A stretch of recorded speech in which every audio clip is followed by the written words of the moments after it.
জীবনের এই স্টেজে এসে মাঝে মধ্যে নিজের জীবনটারে আসলে খুব পানসা মনে হয়। মনে হয় যে লাইফ থেকে মনে হয় হ্যাপিনেস, এনজয়মেন্ট, সেলিব্রেশন সবকিছু চলে গেছে। ইদানিং আমার খুব মনে পড়তেছে আগের সময় ঈদগুলা যখন মোটামুটি আমি ইন্টারে পড়ি বা অনার্সে পড়ি ওই লাইফটা। তখন ঈদটা বা রোজাটা কেমন ছিল? ১৫ রোজা পার হলে মনে হইতো যে কখন ঈদের শপিং করব।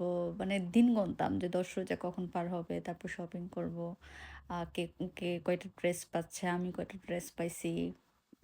মানে স্কুল লাইফে থাকতো এই জিনিসগুলো ঘটতো। যেহেতু আমার ২ জন বড় বোন আছে। আমার ভাইও ২ জন বড়। আমি সবার ছোট।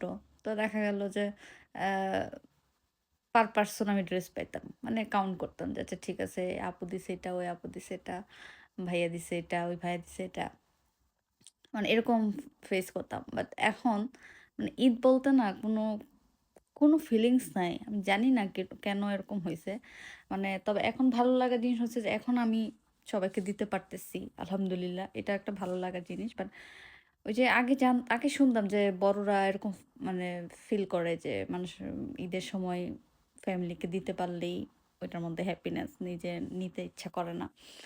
আমার মনে হচ্ছে আমি এখনই মানে এই সিচুয়েশন এ চলে আসছি যে আমার কাছে দিতে পারছি এটাতে আমার ভালো লাগা। বাট নিজে কিনবো বা নিজে মানে আসলে দেশের বাইরে আছে দেখে হয়তোবা এরকম আরো বেশি ফিল হচ্ছে।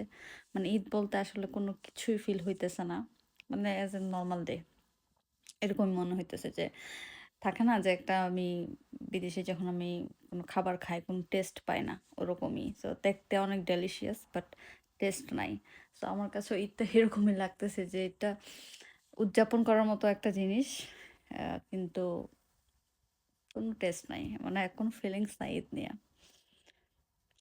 আর যারা ঈদটাকে এখনো এনজয় করতেছেন মানে আমার বয়সে থেকেও যারা ঈদটাকে এনজয় করতেছেন, করতেছেন বা ঈদ নিয়ে এক্সাইটমেন্ট কাজ করতেছে।